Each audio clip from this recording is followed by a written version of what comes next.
அன்பானவர்களுக்கு வணக்கம். இப்போ நாம கூலி அப்படின்ற படத்தோட படம் எப்படி இருக்குது அப்படின்னு பார்க்கலாம். இந்த படத்தில் யார் யாரெல்லாம் நடிச்சிருக்காங்க, மியூசிக் டைரக்ஷன் எல்லாமே உங்களுக்கு தெரியும். நான் புதுசாக சொல்ல வேண்டியதில்லை. அப்புறம் வந்து இந்த படத்தோட கதை என்ன அப்படின்னு பார்த்தீங்கன்னா தெரியலைங்க. கதை என்னன்னு நான் கூட ஒருவேளை இப்படி இருக்குமோ இல்லை அப்படி இருக்குமோ அப்படி இருக்குமோ அப்படின்னு பார்த்தேன்.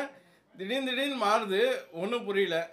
சரி, சரிங்களா. இந்த படத்தோட ப்ளஸ் மைனஸ் மட்டும் நம்ம பார்க்கலாம். அதாவது இந்த படத்தோட மைனஸ் வந்து பார்த்திங்கன்னா வெட்டு குத்து எத்தனை பேர் சாவறானுங்கன்னு தெரில. சாவறாங்க செத்துக்கினே இருக்கிறாங்க. ஏன்னா இது பணம் நிறைய இருக்குதா, நிறைய பேரை நடிக்க வச்சு சாவடிக்கிறீங்களா, ஒன்றும் புரியல. அப்புறம் வந்து இந்த படத்தில் மைனஸ் அப்படி என்னன்னு பார்த்தீங்கன்னா ரஜினிகாந்தோட அவர் பெரிய ப்ளஸ்ஸு.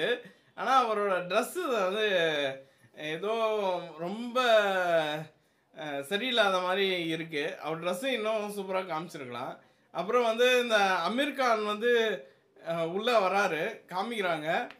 சரி, அமீர் கான் வந்து ரஜினிகாந்தை வந்து ஆப்போசிட் பண்ணி வில்லனாக வருவாருன்னு பார்த்தா அவர் பொசுக்குன்னு ஃப்ரெண்ட் ஆகிட்டார். சரி, ஓகே, நல்லது அப்படின்னு பார்க்கலாம். சரி, ரைட். இப்போ இந்த படத்தோட ப்ளஸ்ஸு அப்படின்னு பார்த்தீங்கன்னா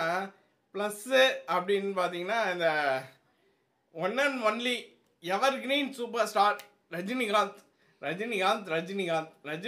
is the one and only plus இந்த படத்துக்கு. அப்புறம் வந்து உபேந்திரா வரப்போ ஒரு மியூசிக் வந்து அந்த மியூசிக்கும் வந்து ப்ளஸ் தான்.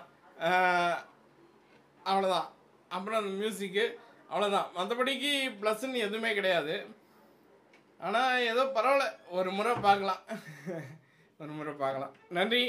நீங்களும் உங்களின் அன்பு குடும்பமும் வாழ்க வளமுடன்.